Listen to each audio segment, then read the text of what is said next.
G'day guys and gal. When you think of the bad guys within Warhammer 40k, you probably think about chaos, about demons. Sure, the Dark Eldar are the bad guys, but they're just kind of doing their thing in the naughty corner, right? Like, sure, they take slaves and torture people, but so does Chaos, right? Well, yeah, but saying Chaos and the Dark Eldar are at the same level of evil is like saying that the 18-year-old drunk kid who got caught peeing in a playground at nighttime and is now a registered sex offender is on the same level as Jeffrey Dahmer. The Dark Eldar just take things to a whole nother level. So much so, in fact, that I thought it'd be worth checking out the 5 worst things the Dark Eldar have ever done. After all, they are extremely creative when it comes to absolutely ruining someone's shit. Before we get started, I just wanted to quickly say thank you for the amazing support on the recent Patreon posts. Amazing to see hundreds of new people join up to support the channel. I mean, incredibly attractive half-naked female Warhammer cosplay definitely helps, but the point remains. I'll definitely be looking for future models and cosplay shoots for the future. Maybe the hawk-eyed viewers of you have even noticed some of the new items we have going on in the background. To say cheers for this recent explosion in support, I've commissioned my best artist to make a new sexy Warhammer piece for all patrons $1 and up. That's it legitimately just costs $1. Obviously, if you want to give me more, that's mad, but I never really wanted the Patreon to be this like premium $15 club thingo. Each person giving me $1 a month is already supporting the channel around 800 times more than someone giving $0. That's pretty dope. Today we'll go over 5 of the most twisted, horrific, and low-key awesome things the Dark Eldar have done, showing that they really are the baddest of them all. Let's get into it.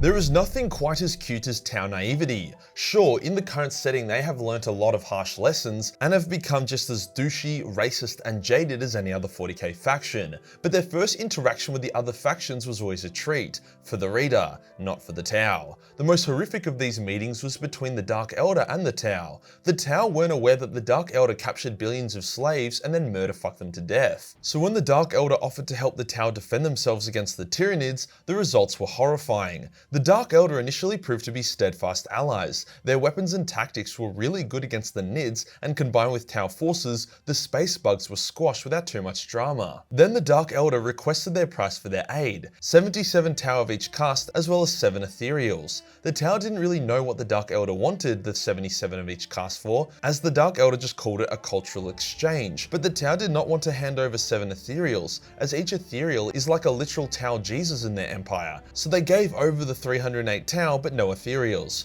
Next time the Dark Eldar fought for the Tau, they employed the use of new gene-crafted abominations that moaned in agony as they fought and killed the Nids. The Tau realized, to their horror, that the new abominations were the 308 Tau fused together to form agonized, crazed juggernauts. This was obviously a bit too fucked up for the Tau, who then called for reinforcements from a nearby world and tried to destroy the Dark Eldar fleet. However, in return, the Dark Eldar then stealthily traveled to the now undefended nearby world, sieging it, pillaging it, and raping it, before stealing its entire populace to be used as slaves, fleshlights, or materials for new abominations. Why did the Dark Eldar do this? Well, because they thought it was funny. It's unclear if the Dark Eldar would have honored the agreement with the Tau if they had been given their 7 ethereals, or if they would have fucked them over anyway. But regardless, the Tau found out the hard way. Funnily enough, their naivety was such that they didn't realize that the Dark Eldar and other Eldar factions were different, so they attacked Exodite Eldar in revenge, causing a war between the Tau and the Eldar over a misunderstanding bred from a bunch of blue bovine aliens not understanding that spiky, cruel fuckboys were different from the rest of the Eldar race. This next horrifying Dark Eldar moment isn't so much a single moment as a fun little collection.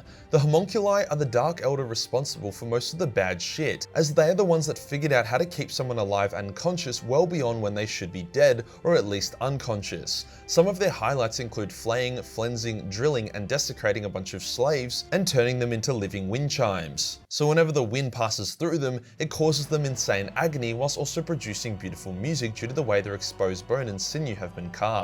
Another cute little trick they employ is being able to put someone in stasis but keep their mind awake. This doesn't sound too bad until you imagine lying down in the dark, unable to move but completely awake the entire time, for decades, centuries, or millennia. That would be fucking horrific. They've also managed to carve people up, using their flesh, organs, and nerves to create a living chandelier, keeping the new fleshy ornaments alive and aware for the entire thing. They've even literally turned people into sentient soup, and then either consumed it or given it to others to consume. Sentient fucking soup. No one can match the twisted gene craft of the homunculi. They can even bring the Dark Eldar back from the dead, even if all they can recover is pieces of flesh or limbs. Pretty much any fucked, humiliating torture that you can conceive of has been tried and tested by the homunculi on pretty much every faction. Chaos Lords have been turned into furniture, fuck, even Custodes haven't been spared. It's horrifying shit. This next one is a great example of how trivial everyone else's idea of psychological warfare is compared to the Dark Eldar. The Night Lords like to think of themselves as masters of torture, fear, and darkness, so the Dark Eldar decided it was time to show the sons of Nostromo who was boss. The Night Lords had recently attacked the Dark Eldar ship, killing a few homunculi on board. After being brought back to life, the homunculi decided to teach those Astartes a lesson. They tracked the Night Lords to a world that the traitor Marines begun tormenting, but they did it in such a classic vanilla way. Destroy the world's power grids, turn off the lights, and then begun hunting and killing. The Dark Eldar had a better way. They brought a device that shrouded the entire planet in absolute darkness. Darkness so overwhelming that even the Night Lords couldn't see through it. Then the Dark Eldar used thousands of mandrakes, horrifying shadow monsters, to ambush and kill the Night Lords. During this time, the Night Lords slowly but surely begun to fear the dark, their own tactics being used significantly more effectively against them. Eventually, they were able to destroy the device, but upon the darkness receding, they found the world stripped of all life and many of their battle brothers dead or gone. To make matters worse, the surviving Night Lords all now had an intense fear of the dark. Space Marines rarely feel fear and are always able to overcome it.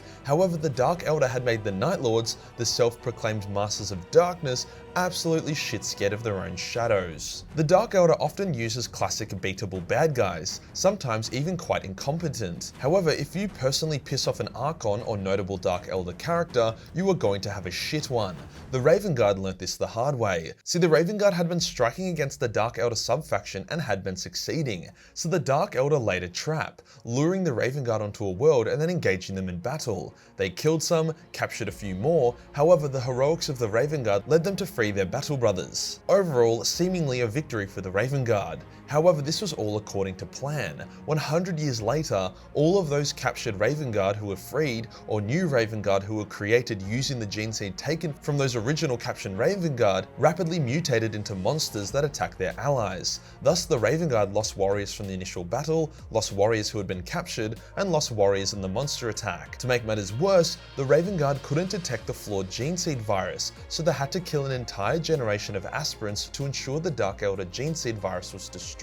Overall, a huge setback for the Sons of Corvus. Imagine getting devastated by a small forgotten skirmish a century before. That kind of shit really builds up the paranoia. And finally, the most horrifying, terrifying thing the Dark Eldar can do is purely just exist. For all the suffering they inflict, Dark Eldar have it so much worse. Imagine you are a Dark Eldar. You were vat-grown into a dark city full of rapists and murderers. You're on the bottom of the pecking order, hunted for sport and forced to live like a degenerate to survive. Suicide isn't an option, as that would mean your soul is consumed by Slaanesh, a fate much worse than death. You also can't just hide or escape, as your body would start withering as Slaanesh claimed it. The only way to stop this slow withering death is to inflict pain. To do this, you have to join a Cabal, likely by impressing the Archon via killing other Dark Eldar. Once you're in the Cabal, your struggles have only really just begun, risking your life on raids in Imperial space, always watching your back against your fellow warriors who would slit your throat at a moment's notice if they think it could improve their standing. Even Vect, Lord of Komorrah and the most revered Dark Elder in existence,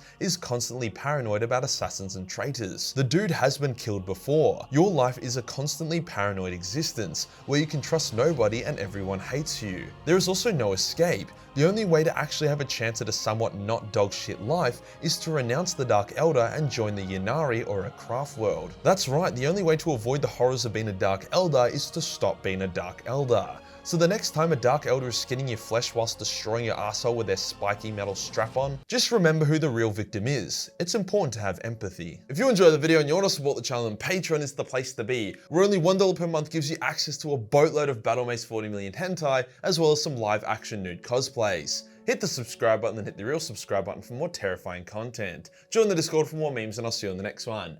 Peace.